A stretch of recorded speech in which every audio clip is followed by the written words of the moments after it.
Hey, good evening. It's 8 o'clock and it is time to launch our Facebook Live. So thank you for joining me.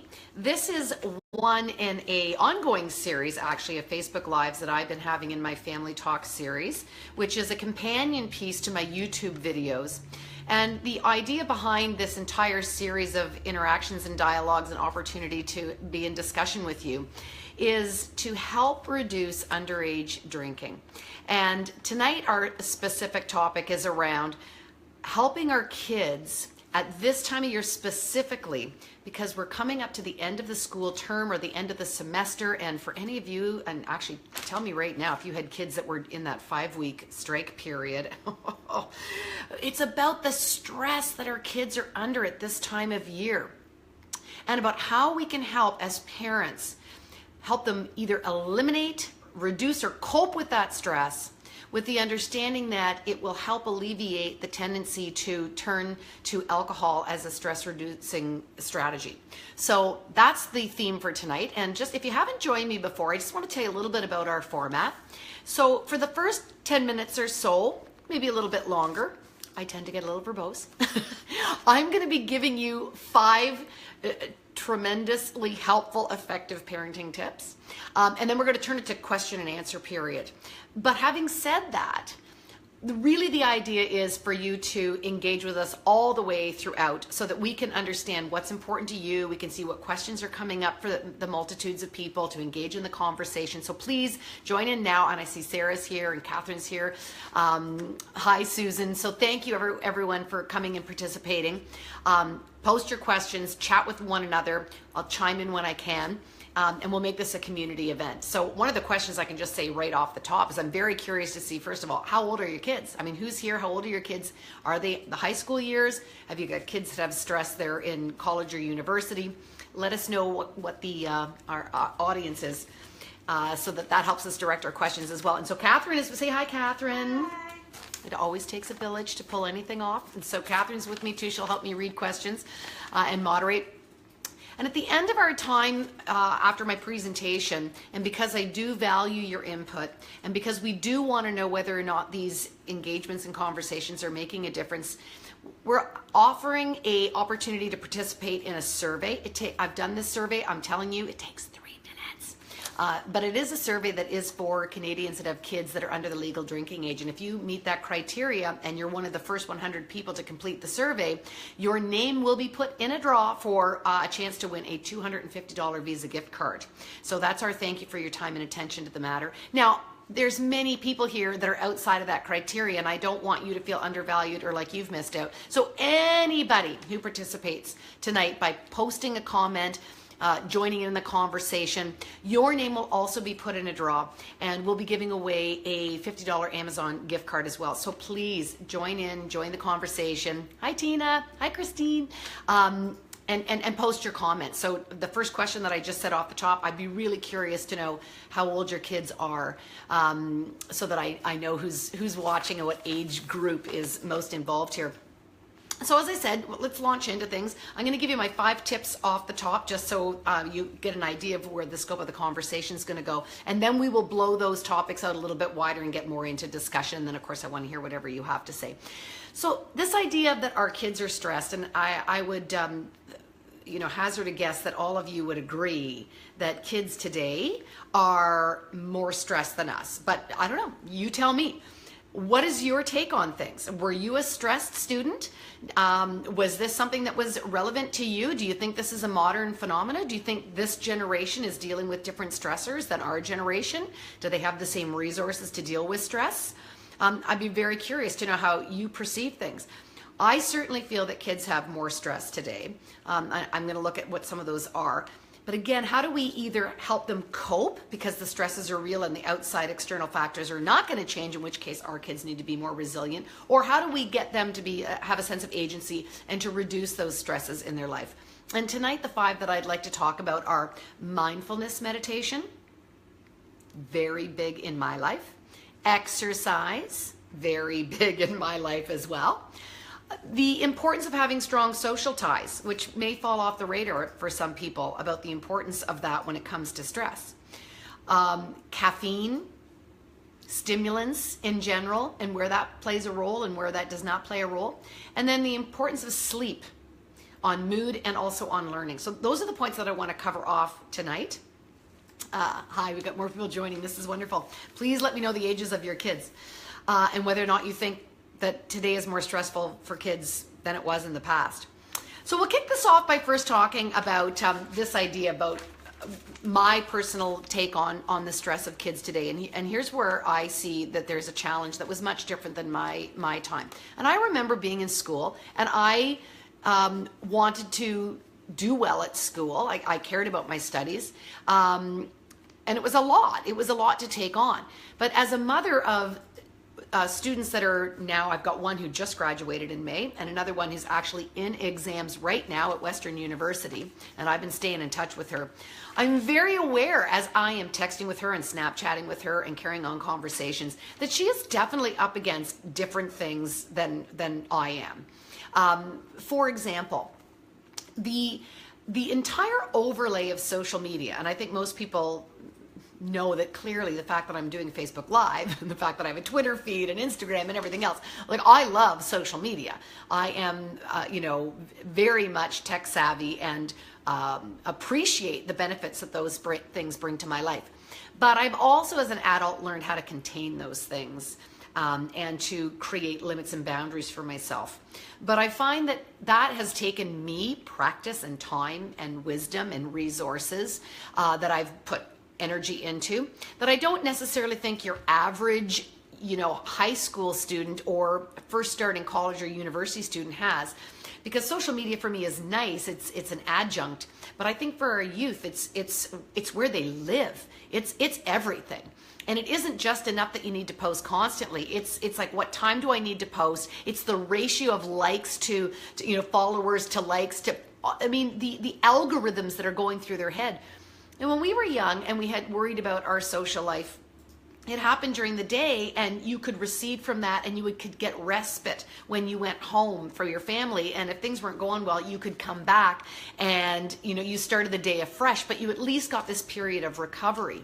So I really believe that as we're looking at the modern challenges for kids, it's the constant bombardment, the 24/7 piece around that. And I think added to that as part of the tsunami is that kids today are also told a message that the future for them is based on a scarcity model, that there's not enough to go around. There's not enough jobs for everybody. There's not enough marks to go around. There's not enough apartments to go around. There's not enough money to go around. Everything is based on scarcity. And so if you are not at the top of your game, you are going to miss out. These are kids that are already nervous about their performance. They already have high standards for themselves. But really, when I was growing up, you had to work hard, and that was wonderful. But you had this feeling that we'll slot everyone in somewhere. That's not at all the case, the messaging that our kids hear today. So I do think that they have a unique stress point than the rest of us. What we know about, and this is where I'm going to the first point about mindfulness meditation and about stress reduction in general, is that we know that we can handle stress. Our body has got mechanisms for handling stress, but it's about the idea of stress recovery, stress recovery, stress recovery. And what we're finding now is that there's no recovery. It's just stress to stress to stress, so that our set point is getting higher and we have no bandwidth for handling things, and we boil over earlier.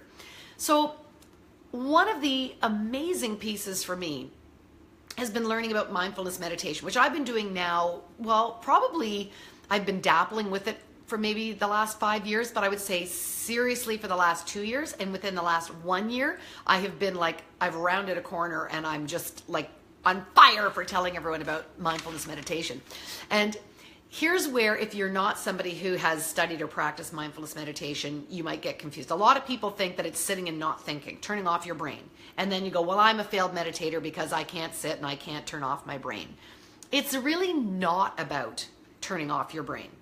It's actually, what happens is about learning the skill, and that's why it's called a meditation practice. You practice it by doing it over and over again. And what you're really doing is you're changing the architecture in your brain.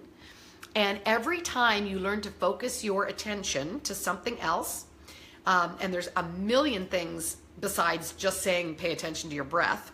There's a million other ways to move into this meditative state.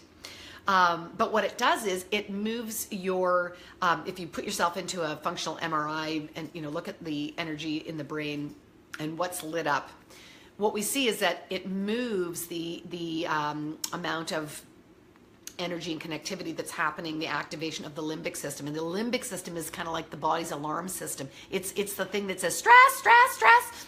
And so the minute, if we can get the limbic system to calm down, then our stress comes down. And you realize that without mindfulness meditation, our monkey brain is constantly sending us these little, you're going to fail, you're not going to pass the exam, you're going to drop out of school, there's no jobs for you, nobody likes you, your friends don't like you, why did you post that on Instagram? And you make yourself anxious. But it turns out that a lot of that activity of the brain is simply that. It's a weather pattern blowing through your brain. And when you can learn to separate what goes on in your thinking and not make it about you, you start to drive your thinking. Over time and practice, you start going, oh, that's just a storm happening. That's not me. I can manage that. This is not something that happens with one sitting on a cushion or one, practice session. This is about coming back to it again and again and again. What I love so much about mindfulness meditation is that, especially for students, you don't need any equipment. You don't need to go anywhere. You don't need to do anything. And it doesn't even particularly need a lot of time. You can be standing in line for food at the cafeteria and do, a few moments of mindfulness meditation. You can be driving in the car. You can mindfully meditate while you're driving. To be able to shift your mind state before sitting down to an exam. These are really easy, powerful things for kids to learn. And what really was a sea change for me was I started using apps on my phone. Well, where are kids anyways? They're on their phones. That's where they live. They live in the digital land. So there's many great ones. The one that I use, and this is no product endorsement. I don't know any of these people personally, but the one that really spoke to me was 10% Happier. So that's the one that I use every morning. And so, I binge meditate. If I have time, I'll try to do 3. But there's other ones that people like. And so if you are a mindfulness meditator and you're listening right now and you've got something in the comment field, what are your favorites? Is it Happify? Is it Mindspace? Which ones are your kids using? And again, depending on the age, different methodologies speak to different people, and you will find your kind of favorite app. But don't think it's just sitting still. There is mindfulness meditation for walking. There's mindfulness meditation for doing the dishes. I actually just attended a singing, chanting meditation for the first time. That was totally cool. So it can look so many different ways. Don't be closed-minded about it. But I think what we're seeing now, mindfulness meditation is now being given to people training in military, for doctors that work in emergency wards, and it's all backed by science. This will reduce your stress. This will lead to increased feelings of well-being. This is not just the Allison opinion. This is where the research is, and it's spreading its way across the world. So if you yourself personally don't have experience with it, please encourage your kids to check it out. And like I said, to be able to spend 3 minutes, 5 minutes, 7 minutes. My little app has a thing that says 1 minute, and then if you manage to get through 1 minute, you can say, would you like to do 3 minutes? Would you like to do 5? And you just kind of keep adding it up. And if you're willing to let go of your skepticism and give this a try, encourage your kids to give it a try, I think it's one of the best gifts that you can give your kids, that you can give any student. So easy, so accessible, so proven by science. So moving on, let's talk about exercise now. My first degree is actually, I have a Bachelor of Science in Kinesiology at the University of Waterloo. So all the people that are alumni at the University of Waterloo, this is where you put the shout out. And I am an exerciser. I run, I work out at the gym. I'm a swimmer. I occasionally even do them all at the same time, and I guess they call those triathlons, but I honestly, I'm just that would be overstating the level of my athleticism. But nonetheless, what I found in my busy life and my profession, and because I see clients and self-care, if you're a clinician and you're working with other people in the kind of work that I do, you carry on as an empathy caregiver a lot of their stresses. You know, I'm very empathic, and so we have to learn how to take care of ourselves so that we don't have professional burnout. And what we see with exercise is that when you get out and you start moving your body and you increase your heart rate and you increase your respiration, your body releases endorphins, and this emancipates stress. This gives you a feeling of well-being. I like to do it as much as possible outside. I mean, I do go to the gym for the weights, but I prefer to run outside than on a treadmill. I want to get out in nature. I want to get out in my environs. I actually do some of my mindfulness while I'm running or walking. So it's a bit of a combination for me. Now, what's going to happen is you're going to tell your kids, well, you should go for a walk. Well, you should throw a Frisbee. They're in the middle of exams. This is not going to be an easy sell because they're going to be saying, no, I got to hit the books. I got to hit the books. I got to hit the books. I don't have time to exercise. I don't have time for a run. And you're going to have to convince them to just be mindful and notice. Did you feel better when you walked home from the exam? Did you feel better when you walked home from the library? This does not need to be a 2-hour outing, you know, to the gym. That's going to feel like they're cutting into their studying. It doesn't take a lot of activity and fresh air to actually feel better.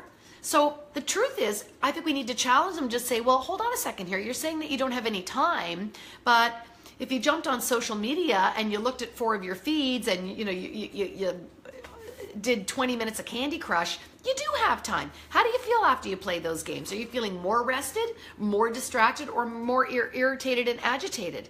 But if you can do that for 20 minutes, then just notice what it feels like when you go for a walk around the block, and literally a walk around the block, 4 minutes, 3 minutes, 5 minutes. And just ask them to be mindful. Was that more refreshing and calming than playing your game? So I think we have to kind of challenge them to just recognize that it doesn't take a lot of exercise. It doesn't need to be some major commitment. Just that, like, I'm stressed. I slammed down the chapter. I can't take in another minute of studying. You know what I'm going to do? I'm going to put on the kettle, and by the time I walk around the block, my tea. Sorry, I am actually having my tea. Good thing, my mint tea. By the time I walk around the block and the kettle is done, I feel better. That was worth it. So it really doesn't need to be a huge commitment. It'd be wonderful if we modeled this. But I think to just encourage our kids to do that little experiment. I know you don't have time, but just go out to the field with a friend and throw some Frisbees around. Have that brisk walk and see if they'll do it. We know, again, scientifically, this is going to reduce our kids' stress. The next thing is number 3, strong social ties. When kids head off to college or university, there is a group of people that will be extroverted and they might very well bond or whatever, but for many people, they've been with the same group of kids in high school and now they're in this foreign environment and they may not exactly be the extrovert. They may not have found their group to gel. They might be feeling lost and lonely. And we know that in terms of mental health and stress, what is going to give us a sense of security, that base foundation piece, if we're looking at like Maslow's hierarchy of needs, we need to know that we're supported. That's this idea of many hands makes for a light load, that together we can handle any life force. So here we've got these kids going into exams. If they're feeling alone and isolated, the stress of that is going to be much harder to bear than if they feel that they're in a collective. So yes, you as a parent are part of their social support, and we're an important part of their social support. And I would say advice to parents, if we want to help our kids keep the stress down, so that rather than turning to alcohol as a stress reducer, having them pick up the phone and call you, stay in touch. Just a little, thinking of you, loving you, what's on today, you're on my mind, what's the weather like there? Now, you don't want to be such a social support that you're like, have you eaten breakfast? What time did you sleep? There's a difference between saying, I will be your alibi. You can call me anytime that you want. You can become so much of a crutch to that child that they actually say, like if they're walking to school, rather than chatting to the person on the path next to them or talking to the person that's coming out of the lecture hall, they end up texting you, and now they're looking at you instead of talking to the people around them. I don't want you to be a reason why they aren't engaging with people around them. But you want to be there to say, send a care package. It's lovely. Send some chocolate and some tea and you know, a fruit basket or something, and let them know that you know it's high stress time. Those are lovely ways of showing that you care and that you're on their mind. But we want to encourage them to find their people. Can they find a study buddy? There's often study groups, and they might be timid, but you want to say, hey, listen, just go check it out, just see. It's always hard to be, you know, new to a group, but if we encourage them to find those people, that's going to be a huge stress reliever for them. Go to the student union and find out where they can get connected. Go to the counseling office in your high school and ask, you know, who's making study groups? How do I get connected with more people? You know, is there like a library group? If they can get themselves involved with those people, A, it helps them prepare and study for the exam, but they're not being isolated. And if you find those people that are scholastically inclined, chances are those are going to be people that are less likely to be the group that turns to alcohol as socializing. So we have to realize that the majority of minors today are actually not drinking underage. So the media wants to, you know, kind of show this image of university is all about these frat house parties and everything, and they absolutely do happen, but really the numbers do not bear out. The majority of students that are minors are still not drinking underage. So your kids just need to find those good people so that that does not become a source of pressure for them. So help them find those people on campus. There are ways to find those people on campus, and if they can't, call home. You're always there. You're like 1-800 I'm distressed, mommy, daddy, talk to me any time of the night or day. I will, you know, help you get through this tough time. Or then there's other places like the campuses will all have phone numbers posted for mental health, for speaking to a counselor. Kids Help Phone does not have an age limit on it. You can certainly be in college or university and call Kids Help Phone, and they now have texting. So if you just need to say, I am freaking out about my exam, you need to talk to someone. That ability to express those things will bring your stress down. So I just don't want a child or a young student suffering alone. Reaching out really makes a difference. So find your people, find your way to be connected. Connect at home, but don't make home your only connection so you don't make peer connections. We don't want your best friend to be your bottle of alcohol, that's for sure. The next one is being decaffeinated and bringing on the water and the herbal tea. And again, that's just cueing me to have more of my herbal tea. So what I find is that a lot of kids will say, I got to pull an all-nighter, I got to study, you know, I'm burning the candle at both ends because it's exam time. And so they'll start doing the Red Bulls, they'll start doing the heavy-duty triple caffeinated coffees, and those are stimulants. And do they have an impact in your alertness? Physiologically, yes. Unfortunately, your body cannot differentiate between the stimulation that comes from caffeine from the stimulation that comes from anxiety. And now you've got a kid who's worried about exams, worried about passing, has all those concerns on their mind, and they're jacked up on caffeine. Now we get into triggering that limbic fight, flight, fear response of our alarm system, and we get the panic attacks, and we get the racing heart, and we get all these other phenomena that are just caffeine related. So we've got to figure out a way to be alert and aroused and attentive without being jacked up on the caffeine. So a little bit in the morning, fine, but you're going to know yourself best. But just realize that racing heart, that panicky feeling, that is coming probably more from the caffeine than you're drinking than actually your kind of worry about exams. So if you want to be focused and attentive, caffeine is only going to take you so far, and it's going to end up not being your friend. It's going to end up being your enemy. And then what do you do when you're all jacked up? You're more likely to want to figure out, how do I get calm now? I don't want kids to get into that cycle where they're like, you know, Red Bull, coffee, and now I'm like so strung out that now I'm turning to a bottle of alcohol in order to calm myself down because now I'm all frenetic. So I don't want the ups and downs. We want to keep kids on a level playing field in terms of the hormones and biochemistry that's going on to give them the best attention, the best focus, the best results for handling stress and handling learning and handling exam time. Which means we got to talk about sleep.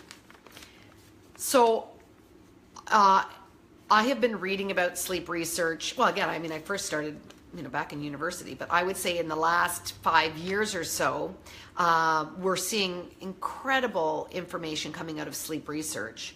And this idea that in our culture, we think that, you're tough if you pull an all-nighter, or like you worked at the office until midnight or whatever. We have such a Protestant work ethic around people that like just burn the candle. That somehow gives you some kind of social status or toughness. And if you, on the other hand, sleep in and take a nap, and people think, aren't you trying hard? Aren't you motivated? Are you weak? It's terrible that this is our cultural assumptions about this, because what we know is if we look at sleep, it is a biological imperative. It is the time when, again, you get stressed, you restore. You get stressed, you restore. Sleep is all about restoration.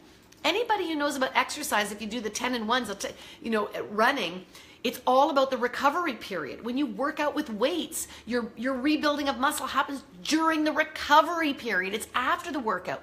So during sleep, it's like the rinse cycle for your body. It's when we do immune repair, cellular repair, and interestingly enough, it's also when the learning from the day shifts from one part of our memory storage apparatus into deep long-term learning. So if you think that you're going to pull an all-nighter and live on caffeine to go into your exam and then have a quick drink to calm yourself to write the exam, you are much better to stay uncaffeinated, meditatively focused, and get a good night's sleep. You will perform better. So we need to have that sleep. And again, to encourage a stressed child to honor that they need sleep is something that they're going to have to experience themselves. So, get them to say, why don't you try just having a nap? Just you're not being productive anyways. What happens if you just like tucked in, turned on some calm music, and see if when you wake up refreshed that your focus isn't better. Get them to pay attention. Hey, when you woke up for that exam and you had to go and you had 8 hours sleep as opposed to 4.5, how did that exam go?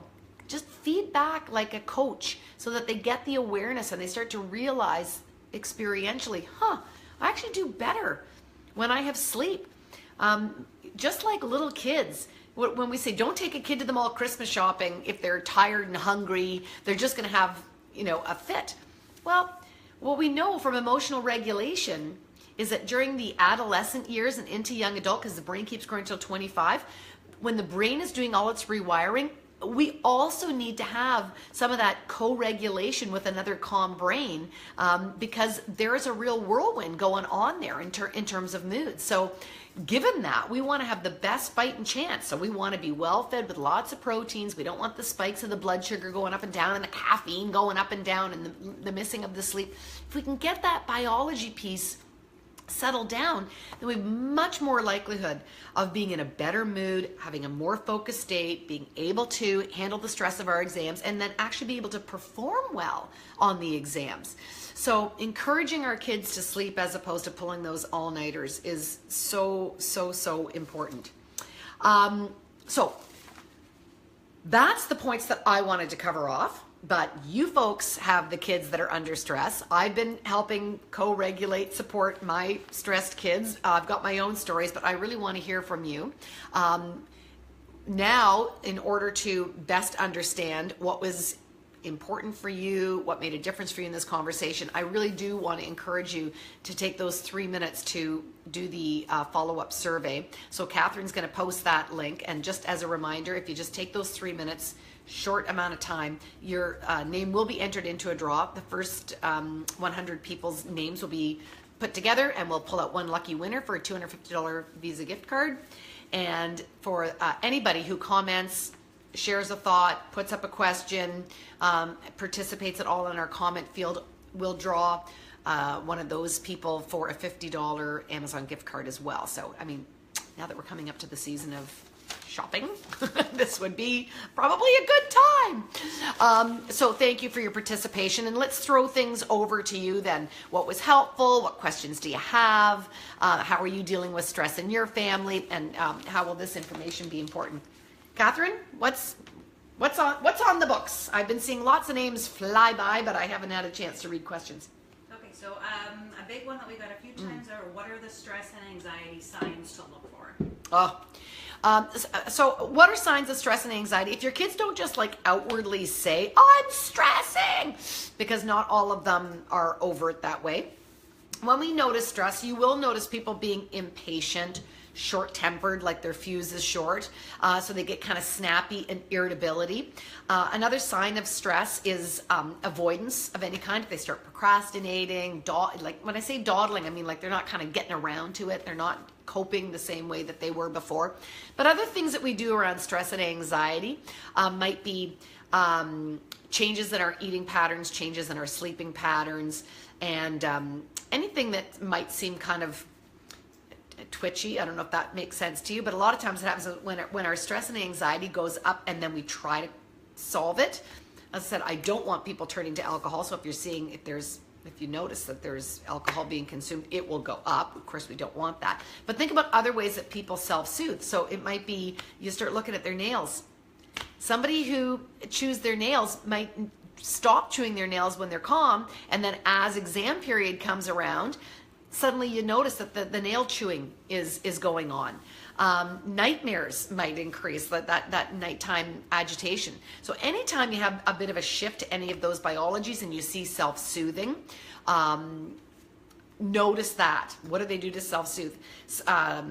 Hopefully we aren't in a situation where we're seeing kids cutting, but that's non-suicidal injurious harm. Happens as anxieties kind of go up, those things build. Any change in behavior, so anything that seems odd, it's amazing as parents, if you keep checking in, whether that's phone or Facebook or whatever, if you keep checking in with your kids and you notice that they're off baseline, trust your gut. Trust your gut. Okay.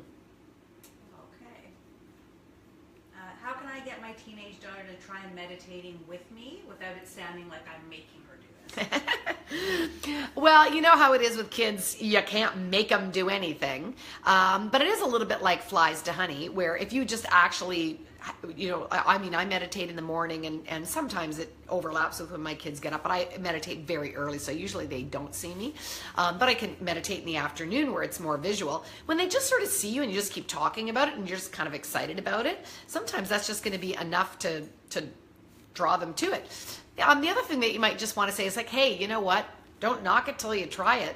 Why don't I try something that you do for stress reduction, or something that you'd like me to do that's a little outside my comfort zone, and we'll do it as a bit of a swap. So I don't know, maybe your kid's going to say, great, will you go whitewater rafting with me next summer? And you're like, what did I just sign up for? But they might actually think that you're being a really good sport by stepping outside of your comfort zone. And whether it's the doing it or really, maybe there's like a 18-minute TED Talk, or like I said, what I really like about the 10% Happier is that it's sort of first a little lecture and then you do the meditation. So sometimes just watching what is it going to kill them to listen to a 2-minute little video thing on an app or a YouTube or whatever? So I would say maybe just kind of get their curiosity up. And of course, like I said, you can never force them, and sitting meditation isn't the only way, right? So maybe it is more yoga, singing, walking. Ask them what their hesitancy is about, or their skepticism is about, and see if there isn't another version to get around it that's more in keeping with their style and personality. Yeah. Okay, great. My 2 kids stress very differently about school. The eldest is afraid to let us down, while my younger doesn't seem to care. How do we emphasize the importance of doing well without causing either anxiety? Oh, it's such a good question. I think our eldest, and this is just making a general broad statement, but in Adlerian psychology, which is my background and training, when we look at birth order or family constellations, it's often that the first child born into the family has a great sense of higher sense of responsibility, and that they kind of want to do right, do good, put pressure on themselves, and they really want to be like the adults. They want to live up to the standards of the adults, and so they tend to have a very high bar for themselves. And so often you get that first person who is really very driven, and potentially even overdriven, because again, they might be a little kid, but they're their peers or their parents in the first 5 years of life. And so they can really make very high standards for themselves. Number 2 child comes along and says, well, he's already got that thing figured out. I don't want to be compared to him, so I'm going to differentiate and become the anti-number 1. So it can often be that the first child is very obsessed with school and academics, because to be in North America in 2017 and to be a kid, every message that they get, not just from their parents, but from all of society, is you're a kid, you go to school, you do well at school. That's how we're measuring you. And they really take that on quite seriously. So number 2 says he's got that covered. I don't want to compete in that territory. I'm going to be significant in some other way. So yeah, they get by because it's required, but they might be much more athletic or find music or something that's like different than just, the 3 R's kind of a thing. So that's a very common kind of a phenomena. So what's a parent? That's the understanding of it. So what's a parent to do? Part of what we want to do is to get rid of that measuring rod for that firstborn child, get rid of that pressure that says that somehow your performance in school is tied to your worth as a human being. Not true. If you do well at school, then that makes you masterful at a subject area, but it doesn't actually elevate you to a position of superiority. It just means that you know more.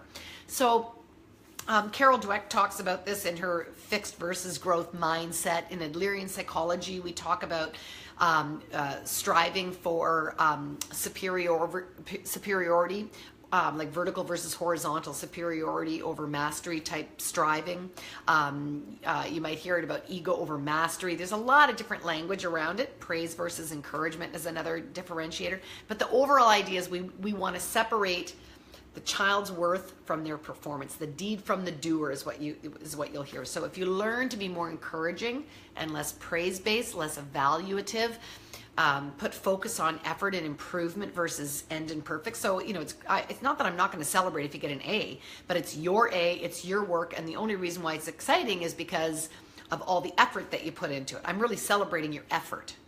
And your persistence. That's really what all the resiliency work is showing us. Effort and improvement is the thing for parents to tap into, because kids will want to get very tuned into, I got to get an A, I got to get perfect, no mistakes, and that's what's going to lead to an incredible amount of stress. And when we get rid of that, then the kid who's kind of into the music or the other stuff is going to feel like, oh, there's room for 2 of us. I don't have to worry about the judgment of being better or worse than my sibling. There's more abundance in that model. So it's a very complex topic for my short little answer there, but I hope I gave you a few juicy tidbits and some references. Check out Carol Dweck's YouTube videos. Yeah. Okay. Do you think that we can reduce the stress by offering them incentives for good grades? No.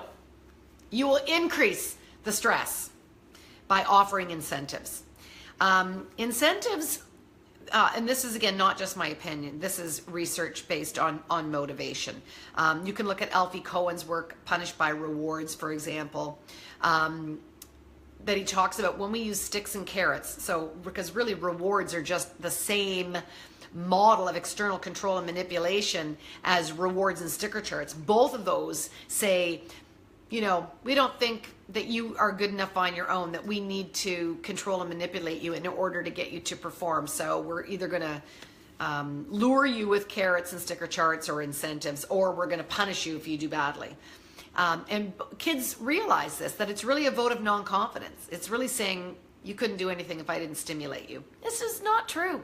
That all kids want to, they want to improve themselves. They want to learn. There is natural motivation for kids, so long as we don't come up against the hurdles. And the hurdles are the discouragements in life. If you find out like I'm falling behind, that's discouraging. If you feel like your parents only love you if you get an A, you're going to be discouraged if you get a C. So it's about eliminating discouragements. What I find is that the pressure then to hit the mark of the sticker chart or the incentive just really, it might motivate the kid who's at an A- who could get an A, but they're still worried about pleasing you because you've kind of said, I know what I want, that's why I'm incentivizing you. So it's just too easy for them to think that your love is going to be based on whether or not they get that incentive. So now not only am I worried about school and my marks, now I'm worried about what my parents think about me and if they love me. So I think, I know, and research will back me, decrease the stress by getting rid of the incentives. Absolutely. Mm-hmm. My son said that his friends are having an after-exam party. I worry there will be alcohol. How do I ask him without thinking I don't trust him, since he confided in me about the party? Right. So first of all, thank him for confiding in you about the party. I always like to say, oh, thank you. You know what? I'm really glad we have the kind of relationship where you can tell me that kind of stuff. I think that's really great. And then I wouldn't ask him if there's going to be alcohol. I would just assume there's going to be alcohol. I think that parents need to be aware that is part of the reality. And one of the things that you can say to kids is not to ask them about their specific behaviors, but you can sort of say, like, you know, hey, are kids in your grade starting to drink? Are you starting to see it at the parties? Are you starting to see it? So I don't want to interrogate him. I would just say that if it's post exams, that already tells me that he's in later grade high school. And so I would just say, you know, I would just say, you know what? There's probably going to be alcohol at that party. That's just you being an in-tune parent. And then I would say, you know, I just want to make sure you're still welcome to go. I just want to make sure that you understand that our family values are that, you know, we don't believe in underage drinking, that's actually breaking a law, and that law is set for good reasons. And so I need to make sure that if you're going to go into that environment, that I've done my good parenting to just make sure that you've got a good handle on what you're going to do when the alcohol comes around, so that you don't feel unprepared, and that you've got a way to practice saying no, or to manage that. So managing that might be when the bottle comes around and you say, oh, you know what, actually I got a big tryout on the weekend, and I don't want to compromise my ability getting on the team, so no, I'm staying alcohol free, thanks. Or you know what, my parents are like, they're gonna FaceTime me, and they're going to check my breath when I come home. And like, I can't cross the line with my parents. Like, I'm happy to be the fall guy. You know, or maybe it's that they take their own non-alcoholic drink and, you know, in a container, and they say, oh no, I'm already got something on the go. Nobody's going to be testing their drink to find out what is it. So you have to find something that makes them feel like they don't have to be in the moment, because in the moment when you're trying to come up with something quick, you're going to stumble. The kids are going to stumble. And so this is about practicing and rehearsing so that they are competent and confident, and they're ready to sort of pull their little reply out of their back pocket before going into the environment. So you should feel like you're an ally with them as they go into that environment. Not like, if I bring it up, are they going to think I don't trust them? Because it's not really about them. It's about just saying, like, of course, I just want to make sure you're ready. So I would spin it that way. Yeah. Time for one more? Yeah, sure. Do you think that parents are putting unnecessary stress on kids to succeed more than we may have in the past? Do I think that there's more stress from the parents? I would say yes. And not that I'm wagging the finger at the parents per se. I would say that we are parenting in a culture of milieu that everything has told us. And I mean, this is like kind of wagging the finger more at media even. That has said, it's not, your child must be enriched. Your average kid is not enough. You must be enriched. So they need to know multiple languages, and they have to know the karates, and they got to volunteer, and so they're overscheduled. And then we're told that they need to be in some elite status of whatever they do. And so whether that is like they got to be in the elite hockey, or they have to be in the elite advanced class at school, or they've got to be on the honors roll or whatever, we send the message that somehow or another only the creme that floats to the top is going to make it in life. And parents have internalized that message, and parents have put an incredible value on enhancing their kids like we never have before.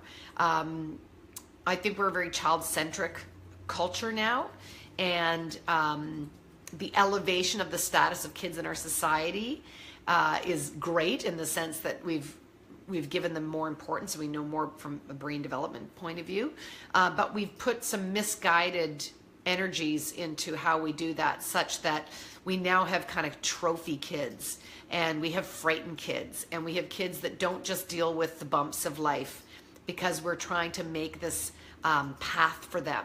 So I think, yeah, when you've got a parent that's hiring an educational consultant, you know, to get your kid into the right school starting from preschool, and has it mapped out all the way to Stanford University, you know, that's that's overdoing, and that's becoming very much the norm. And then somebody says, what, you've got an educational consultant in kindergarten? I'm already behind.